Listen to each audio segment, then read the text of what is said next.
안녕하세요. 오늘도 매일의 묵상을 통하여 은혜 받기 원하시는 모든 성도님 위해 하나님의 말씀과 인재의 충만함이 함께 하시기를 기도합니다. 오늘 매일의 묵상 중심 인물은 하나님은 나의 상급이시다 라는 뜻을 가진 가말리엘입니다. 그는 주후 1세기에 이스라엘 백성에게 존경받는 힐렐 바리새인이자 뛰어난 율법 대학자였으며 바울이 자랑스러워하는 율법 교사였습니다. 그리고 사내들인 공회의 지도자로서도 백성의 존경을 한몸에 받았던 인물입니다. 가말리엘이 성경에서 등장하는 부분은 사도행전 5장과 사도행전 22장 3절입니다. 그럼 먼저 사도행전 5장 33절에서 39절을 읽은 후 계속 말씀 전하겠습니다. 그들이 듣고 크게 노하여 사도들을 없이 하고자 할세 바리새인 가말리엘은 율법 교사로 모든 백성에게 존경을 받는 자라. 공회 중에 일어나 명하여 사도들을 잠깐 밖에 나가게 하고 말하되 이스라엘 사람들아 너희가 이 사람들에게 대하여 어떻게 하려는지 조심하라. 이전에 드다가 일어나 스스로 선전하매 사람이 약 400명이나 따르더니 그가 죽임을 당하매 따르던 모든 사람들이 흩어져 없어졌고 그 후 호적할 때 갈릴리에 유다가 일어나 백성을 꾀어 따르게 하다가 그도 망한즉 따르던 모든 사람들이 흩어졌느니라. 이제 내가 너희에게 말하노니 이 사람들을 상관하지 말고 버려두라. 이 사상과 이 소행이 사람으로부터 났으면 무너질 것이요 만일 하나님께로부터 났으면 너희가 그들을 무너뜨릴 수 없겠고 도리어 하나님을 대적하는 자가 될까 하노라 하니. 아멘. 사도행전 2장에 강력한 성령 세례를 받은 후에 초대교회에 부흥이 일어났습니다. 사도들은 많은 놀라운 기적을 보여주었고 더 많은 사람들이 예수님을 주님으로 믿게 되었습니다. 그러자 대제사장을 비롯한 종교 지도자들은 시기하는 마음이 가득 차 사도들을 잡아 가두는 일을 자행하였습니다. 하지만 하나님은 밤에 주의 사자를 보내시어 옥문을 열어주셨습니다.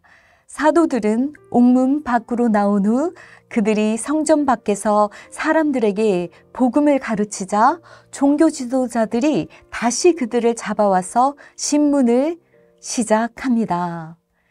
대제사장이 소리를 높여 사도들을 질책합니다.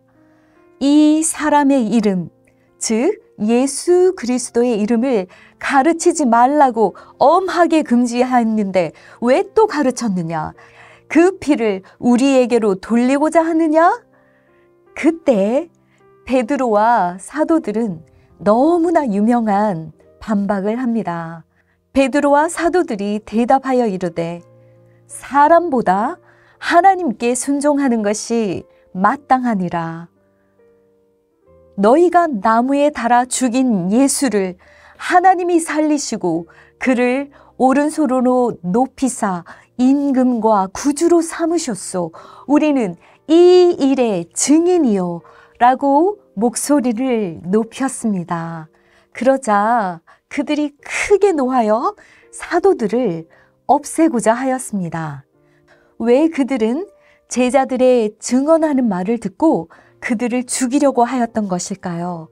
그 이유는 사도행전 5장 28절에 이 사람의 피를 우리에게로 돌리고자 함이로다에 잘 나타나 있습니다. 저들로서는 자신들이 죽인 예수가 다시 살아났다고 하는 것을 결코 인정할 수가 없었습니다. 그들이 예수가 다시 살아났다라는 것을 인정하게 되면 그분이 진짜 하나님의 아들이었다라는 것을 인정하는 것이고 그렇게 되면 자신들이 하나님의 아들을 죽인 사람이 되는 것이므로 그들은 그들의 죄를 절대 인정할 수 없었던 것입니다. 그들이 그들의 죄를 인정하게 되면 자신이 누리고 있던 모든 종교적 권력을 다 잃게 되기 때문입니다. 그러므로 자신들은 자신의 판단이 옳다고 확신했던 것 같습니다. 그 당시 종교 지도자들은 성경의 하나님을 믿는 사람이 아니라 자신이 만든 하나님, 유대 전통이 만든 하나님을 믿는 사람들이었습니다. 그들은 심지어 자기의 생각과 판단이 하나님의 뜻과 동일할 것이라고 착각하는 매우 오만한 사람들이었습니다.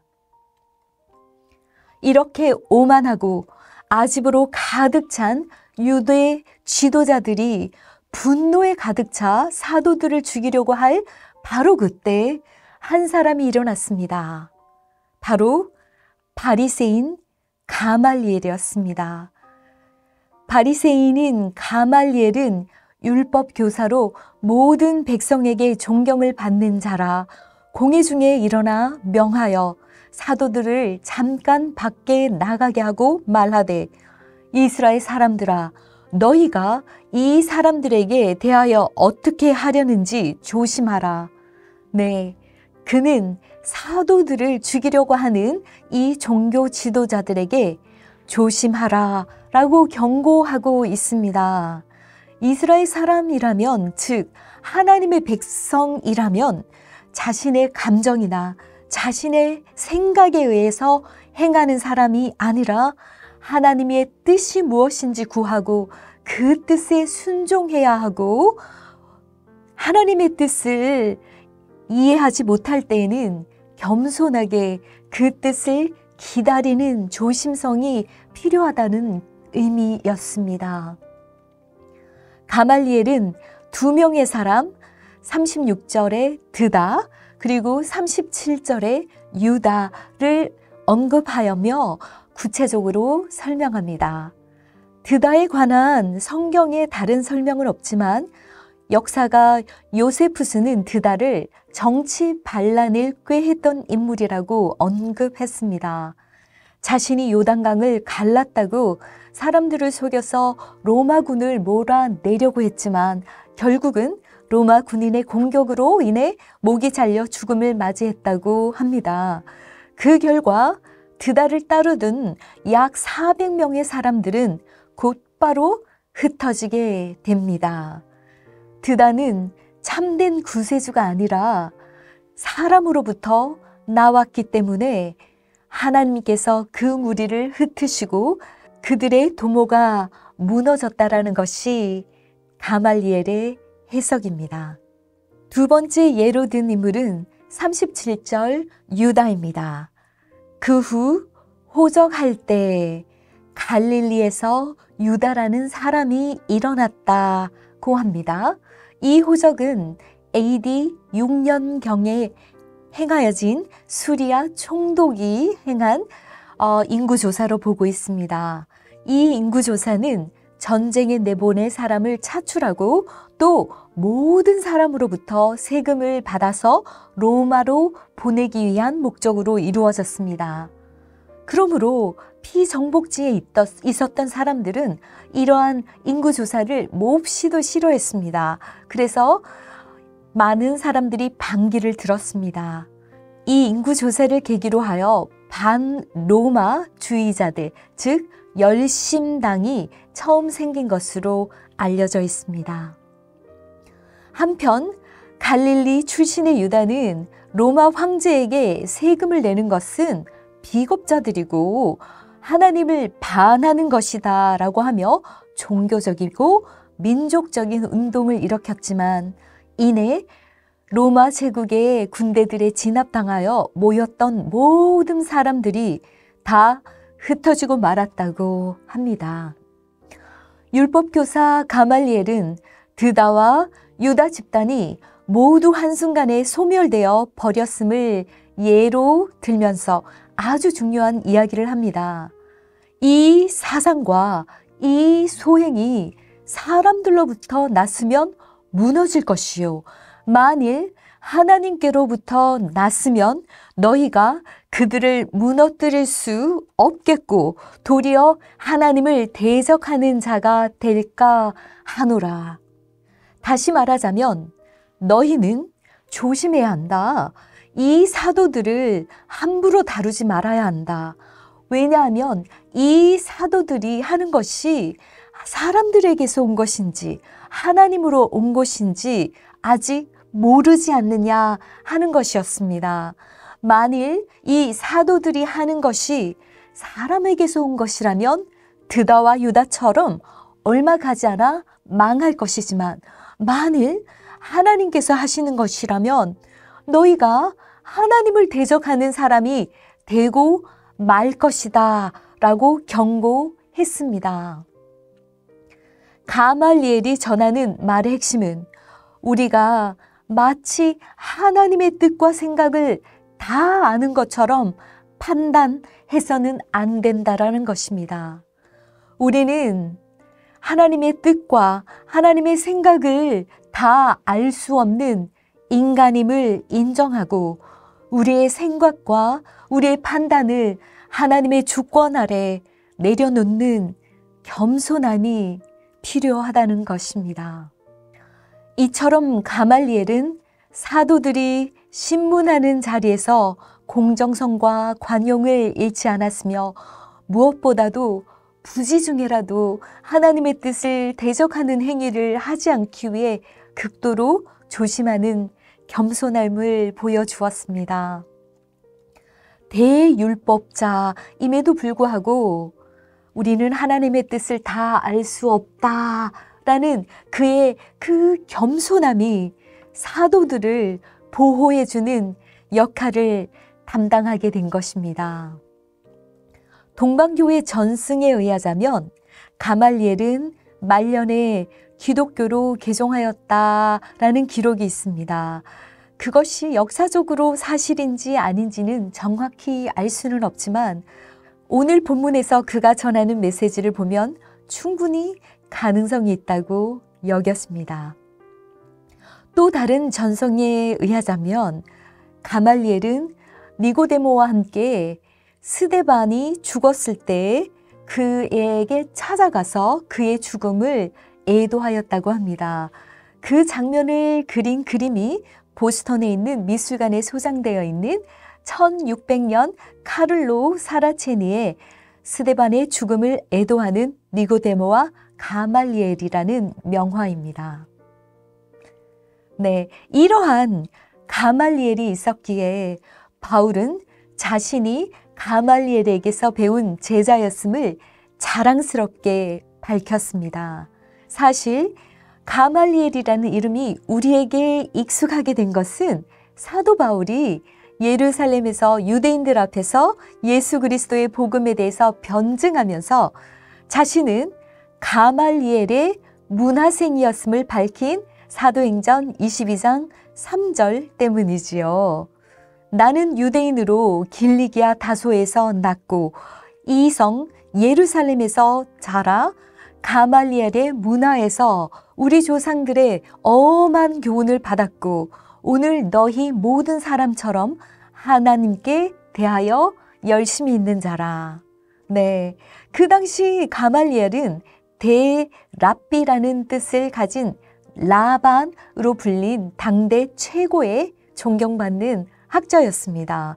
그는 율법을 엄격히 준수하기로 이름난 바리새인이면서도 동시에 율법 해석에 있어서 관용과 포용력을 잃지 않은 힐렐 학파 학자였습니다.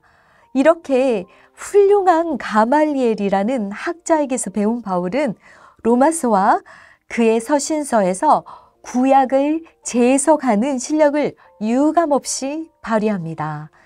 바울은 구약을 기독론과 선교론 관점으로 재해석했습니다.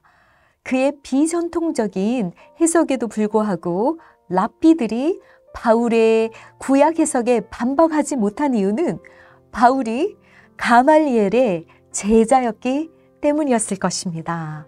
이처럼 가말리엘은 사도행전 5장에서 처형당하기 일보 직전이었던 베드로와 사도들을 감싸주는 우산의 역할을 해주었을 뿐 아니라 바울의 사역에서 구약을 재해석할 때 랍비들의 공격으로부터도 감싸주는 우산의 역할을 직간접적으로 해주었던 사람이었습니다.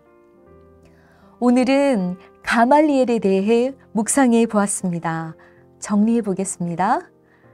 첫 번째, 가말리엘은 당대 최고의 율법학자, 즉 성경학자였지만 자신이 하나님을 다 아는 것처럼 행동하지 않았습니다.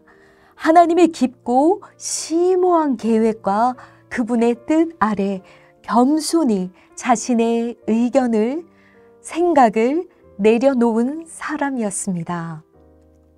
우리는 하나님의 뜻을 다 알 수 없습니다. 하나님의 뜻을 정확히 모를 때는 조심하는 마음으로 기다리며 하나님의 일하심을 지켜보시기 바랍니다.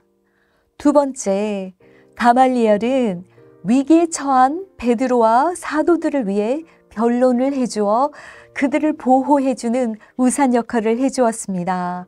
가말리엘의 높은 지성과 전문성으로 인하여 제자 사도 바울이 구약을 재해석하여 복음을 전할 때 다른 랍비들로부터 공격을 받지 않도록 보호해주는 우산 역할을 해주었습니다.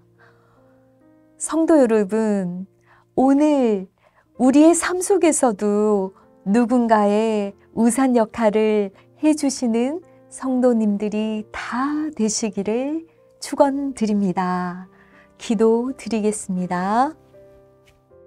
사랑의 하나님, 저희들이 마치 하나님의 생각과 뜻을 다 아는 듯이 생각하거나 행동하는 오만을 절대 범하지 않도록 도와주시옵소서. 늘 주님 앞에 겸손함으로 매 순간 주님의 뜻을 찾아가도록 도와주옵소서. 주님, 또한 가말리엘의 삶을 통하여 제대로 된 어른이 어떤 역할을 해야 하는지를 배웠습니다. 주님, 저희들도 저희들의 도움이 필요로 하는 자들을 보호해주는 우산의 역할을 잘 감당할 수 있도록 도와주시옵소서. 예수님의 이름으로 기도드립니다. 아멘.